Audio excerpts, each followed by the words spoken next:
Assalomu alaykum. Bugungi darsimizda boshlang'ich ta'lim o'qituvchisining kompetentligini shakllantirishda o'qitish metodlari degan mavzuni ko'rib chiqamiz ekan. Bu mavzuni quyidagi 3 ta reja asosida ko'rib chiqamiz. Demak, birinchi rejamiz quyidagicha. Birinchi rejamiz kompetentlik tushunchasi va mazmuni. Ikkinchi rejamiz o'qitish metodlari va ularning tasnifi. Uchinchi rejamiz kompetentlikni shakllantirishda metodlarning roli. Endi birinchi reja bo'yicha qaraydigan bo'lsak, kompetentlik haqida bilib olamiz. Kompetentlik bu ma'lum holat xususida to'g'ri mulohaza yuritishga imkon beradigan bilimga ega bo'lish.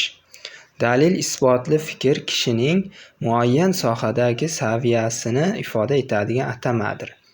Kompetentlik shaxs xususiyatlari va holatining murakkab majmui bo'lib, ma'lum sohadagi bilim, ko'nikma va tajribani mujassamlashtiradi.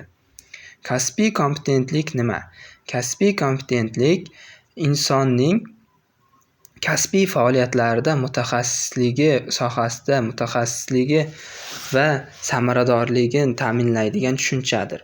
Bu tushuncha kasbiy bilimga erishish, kasbiy ko'nikmalarga ega bo'lish va ularni amalga oshirishga yordam beradi.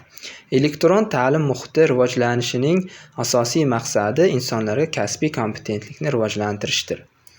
O'qitish metodlari ta'lim jarayonida ma'lum bir ko'nikma va qobiliyatlarni o'rgatish maqsadida qo'llanadigan usullardir. Ular o'qituvchi va o'quvchilarning faol ishtirokini ta'minlaydi. Ma'lumotni samarali tarzda yetkazish va o'quvchilarni o'zlashtirishga yordam beradi. Metodlarning an'anaviy, faol va interaktiv kabi turlari bordir. Metod turlarini ko'rib chiqadigan bo'lsak, muzokaralar va muhokamalar metodi bu o'quvchilarning mavzu bo'yicha fikr almashish imkonini beradi. Bu metod o'quvchilarning tanqidiy fikrlashiga yordam beradi. Kichik guruhlar bilan ishlash o'quvchilarning kichik guruhlarga ajratib muammolarni hal qilishda yoki mavzularni muhokama qilishda yordam beradi. Keyingisiga qaraydigan bo'lsak, ma'ruzalar o'qituvchi faol bo'ladi va o'quvchilarga bilim beriladi. Jadval va diagrammalar o'qituvchining mavzuni vizual tarzda tushuntirish uchun jadval va diagrammalardan foydalanishidir.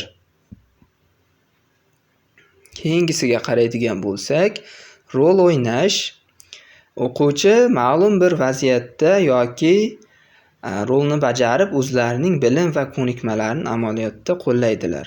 Simulyatsiya yaratilgan vaziyatda o'quvchilar amaliy ko'nikmalarni o'rgangan bo'ladilar. Masalan, biznes simulyatsiyalar yoki ilmiy eksperimentlar. O'quvchilarning turli xil ehtiyojlari va qobiliyatlarini hisobga olish orqali o'qitish metodlari tanlanadi. Bu metodda har bir o'quvchiga individual yondashuv qo'llanadi. O'quvchilarni samarali o'rganish uchun turli metodlarni birlashtirib ishlatish va ularni o'quvchilarning yoshi, qiziqishlari va ehtiyojlariga moslashtirish muhim hisoblanadi. Shu bilan darsimiz yakunlanadi. E'tiboringiz uchun rahmat.